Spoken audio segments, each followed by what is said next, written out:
Hello students. In the previous video lecture, I talked about the concept of life force in the plays by George Bernard Shaw with special reference to Arms and the Man. This play has been prescribed in the syllabus of BA Part 3rd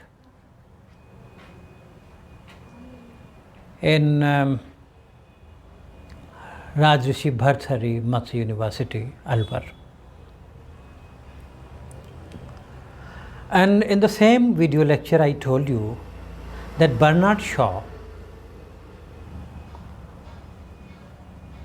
is an anti-romantic playwright. He shatters romantic ideas, romantic beliefs. In the continuation of the same video lecture, I am again saying or kind of repeating some ideas which I mentioned in the earlier video lecture, and I would like to tell some new things also related to this play. Bernard Shaw is preeminently a realist because he believes that if truth is demonstrated forcefully, people will recognize it. Therefore, he has used an impressive array of facts and arguments in his war against all that is romantic. Shaw is anti-romantic. Shaw is an iconoclast. You see, iconoclast who breaks icons, idols.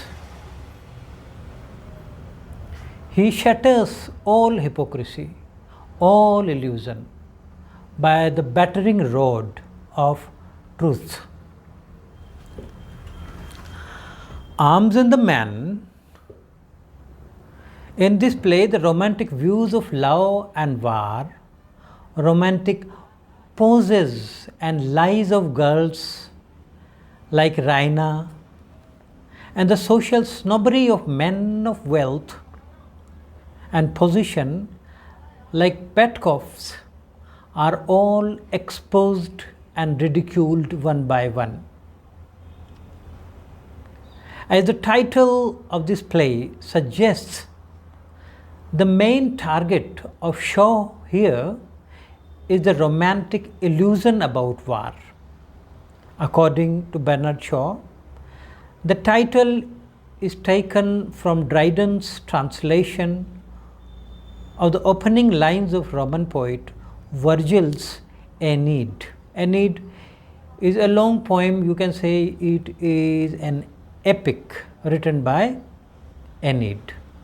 And in this epic, in the opening lines of this epic, Aeneid says, "Arms and the man I sing." Aeneid is an epic of war and adventure. War is glorified in it. As in all the epics, war is glorified. So in this epic also, war is glorified. And man is shown to be a creature of heroic proportions. In his play, Arms and the Man, Bernard Shaw has reversed the process. Contrary to Virgil, Shaw shows that the glory of war and heroism is mere illusion. Sergius, instead of emerging as a heroic figure at the end, is exposed. He is shown to be a mere fool, a mere man of clay, easily trapped into marriage by a mere servant girl. The supremacy not of arms, nor of heroic valor, but of essential humanity of man is asserted in the play. A soldier's staple fare is not arms and heroism, but food. and his chief concern is not military glory but preservation of his life. It is in this way that Shaw spreads truth and demolishes all that is irrational. How?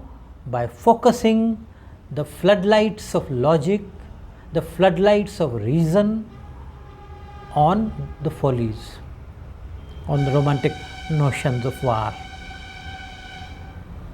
In the course of the play, we see the heroic ideals of Raina gradually crumbling down and falling to pieces. The aim of satire is corrective. So I am dealing with this point also, Arms and the Man, as a satire. So the aim of satire is corrective. A satirist laughs at individuals for social follies. Shaw was a professed social reformer, and satire was the weapon he used to convert the nation to his own point of view. In Arms and the Man, George Bernard Shaw has satirized romantic ideals of life. Shaw has satirized the romantic views on war and soldiering. Shaw has satirized love and social snobbery. Bernard Shaw has used satiric means to puncture a host of social institutions and conventions. Satire is a leading feature of his plays, and laughter is merely a sugar coating thrown over the traditional bitter pill of satire. Shaw was an idealist who wanted all individuals, all institutions to conform to his idea of life, his idea of what is right, his idea of what is proper. And since they did not so conform to his ideas of life and propriety, he lashed at them to his heart's content with the lash of a laughter. Shaw was not an artist seeking to represent reality. For his plays are full of exaggerations and distortions of reality. So he does not seek to give a realistic picture of the world. However much he may scoff at romantic love in real life, Sergius's do marry Rainas and not Lochas in real life.